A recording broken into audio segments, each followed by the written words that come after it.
Bonjour, c'est Scientiprof dans le deuxième tutoriel d'App Inventor 2.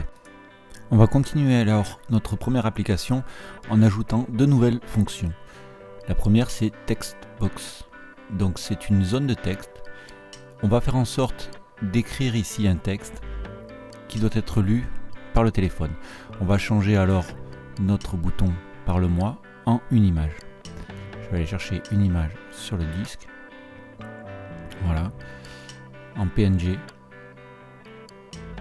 Il va uploader l'image ici et voilà.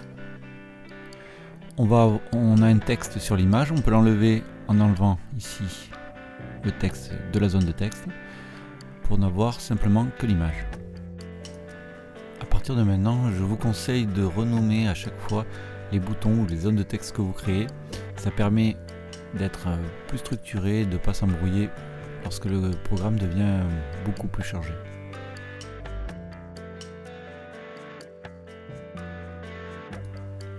Ici donc je vais appeler mon bouton 1 bouton image. Il ne faut pas mettre d'espace, c'est pour ça que je mets un tiret. Donc image chat même, pour être sûr de l'identifier. Je vais renommer aussi ma zone de texte, mon text to speech en zone de texte. Voilà. On va ensuite chercher une nouvelle fonction dans les capteurs, ce qu'on s'appelle sensor. Ici, je vais aller chercher donc l'accéléromètre, le capteur d'accélération. C'est-à-dire que lorsqu'on va secouer le téléphone, il va le capter. Alors, on va adapter notre première zone de texte ici. Et la partie écrite, je vais donc la mettre à la poubelle et en chercher une nouvelle. Elle se trouve dans la nouvelle fonction que j'ai créée, zone de texte. Et voilà, il va chercher donc une variable qu'il appelle zone de texte .text que je fixe ici.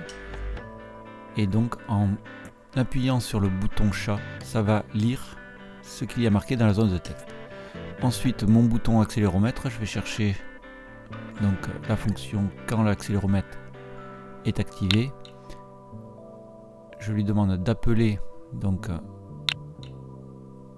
un texte et je vais lui mettre un message, par exemple, voilà, arrête de secouer. Donc ici, vous pouvez connecter votre téléphone en allant sur l'AI Compagnon. Moi, je lance l'émulateur pour que vous puissiez le voir dans l'écran. Donc je rappelle que l'AI Compagnon, ça met un QR code qui vous permet donc d'être lu par votre téléphone et de synchroniser directement votre programme sur votre téléphone. Pour ma part, je vais lancer l'émulateur. Il va se synchroniser directement avec le programme que j'ai créé.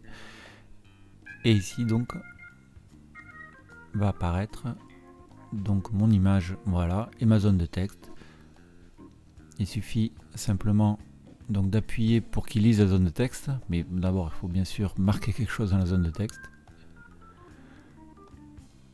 Donc voilà, je lui écris un petit texte.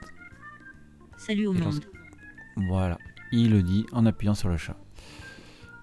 Normalement, en secouant aussi votre téléphone, vous allez avoir le deuxième texte qui devrait être lu. Ça ne fonctionne pas là sur l'émulateur parce que il n'y a tout simplement pas le capteur de mouvement. Voilà, on peut faire dire le texte que l'on veut, utiliser d'autres photos, faire dire des phrases ou même des bruits d'animaux, voire même des bouts de chansons en appuyant sur les images. Voilà. Et je vous retrouve donc la prochaine fois pour un autre tutoriel App Inventor. C'était Scientiprof dans App Inventor 2.